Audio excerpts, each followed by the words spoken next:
ഈ PM ശ്രീ പദ്ധതിയിൽ ഉൾപ്പെടാൻ സമ്മതമറിയിച്ച് സംസ്ഥാന സർക്കാർ തീരുമാനം കേന്ദ്ര സർക്കാരിനെ അറിയിച്ചു. CPIയുടെ എതിർപ്പ് തള്ളിയാണ് വിദ്യാഭ്യാസ വകുപ്പിന്റെ തീരുമാനം.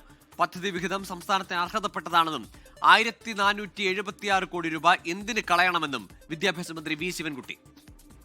കേന്ദ്ര ഗവൺമെന്റിന്റെ ഫണ്ടാണെങ്കിലും അത് രാജ്യത്തെ എല്ലാവർക്കും അവകാശപ്പെട്ടതാണ്.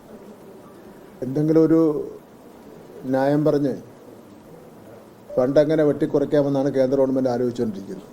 ആ അപകടത്തിൽ ചെന്നപ്പെടുവാൻ നമ്മൾ ആഗ്രഹിക്കുന്നില്ല.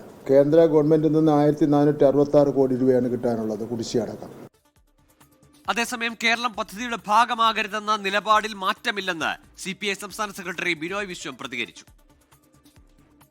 CPI നിലപാട് മാറ്റിയിട്ടില്ല.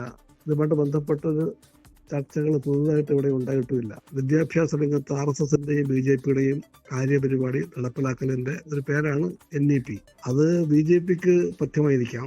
ഈ PMCയിലെ NEP പഥ്യമാകാൻ പാടില്ല. വിദ്യാഭ്യാസ പദ്ധതിയെ, സിലബസിനെ, കരിക്കുലത്തെ, അതിന്റെ സ്ട്രക്ചറിനെ എല്ലാം RSS കാഴ്ചപ്പാടിന്റെ പാത പിൻപറ്റിക്കൊണ്ട് മാറ്റിത്തീർക്കലാണ് NEP.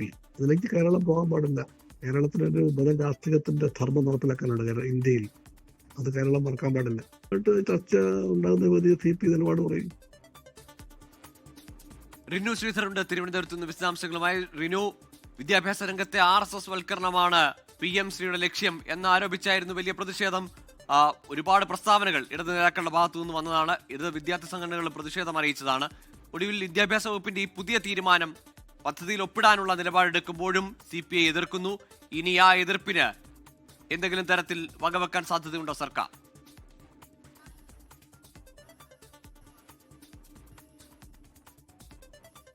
PM ശ്രീ പദ്ധതി ഇതുമായി മുന്നോട്ട് പോകാൻ തന്നെയാണ് സംസ്ഥാന സർക്കാർ ഇപ്പോൾ തീരുമാനിച്ചിരിക്കുന്നത്.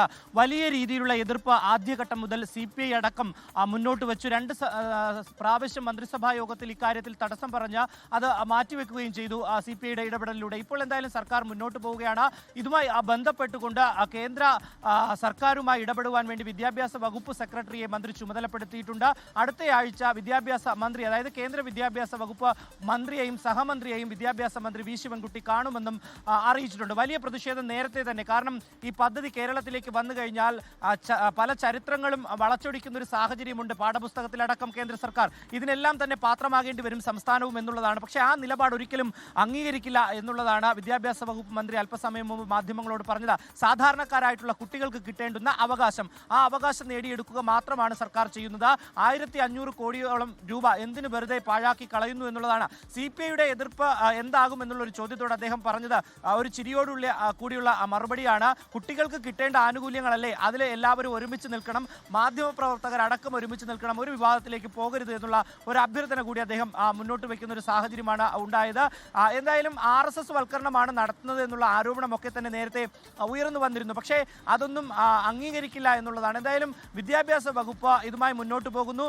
ഈ PM ശ്രീ പദ്ധതിയുമായി ബന്ധപ്പെട്ടുകൊണ്ട് ഒരു ബ്ലോക്ക് തലത്തിൽ 2 സ്കൂളുകളാണ് തിരഞ്ഞെടുക്കുന്നത്. ഈ സ്കൂളുകളുടെ മുൻവശത്ത് ഈ പദ്ധതിയുടെ പേരടക്കം ആലേഖനം ചെയ്യണം എന്നുള്ളതാണ് കേന്ദ്രത്തിന്റെ നിലപാട്. പക്ഷേ അതൊന്നും അംഗീകരിക്കില്ല. നിലവിൽ ഏതെങ്കിലും ഒരു പദ്ധതിയുമായി ബന്ധപ്പെട്ടുകൊണ്ട് ചില നടത്തിപ്പുകൾ സംസ്ഥാനത്ത് നടത്തിയിട്ടുണ്ട്.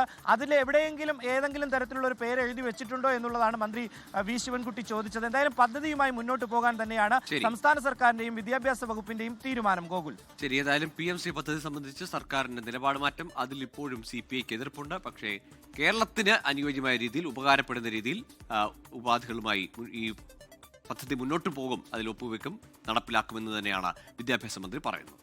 റിനു ശ്രീധറാണ് വിശദാംശങ്ങൾ പങ്കുവച്ചത്. ലോകത്തെവിടെയായാലും ഏത് സമയത്തും 24 വാർത്തകളും ഓഗ്മെന്റഡ് റിയാലിറ്റി പാക്കേജുകളും എക്സ്പ്ലെയിനറുകളും വിശദമായി കാണാൻ ഞങ്ങളുടെ YouTube ചാനൽ നിങ്ങൾക്ക് സബ്സ്ക്രൈബ് ചെയ്യാം.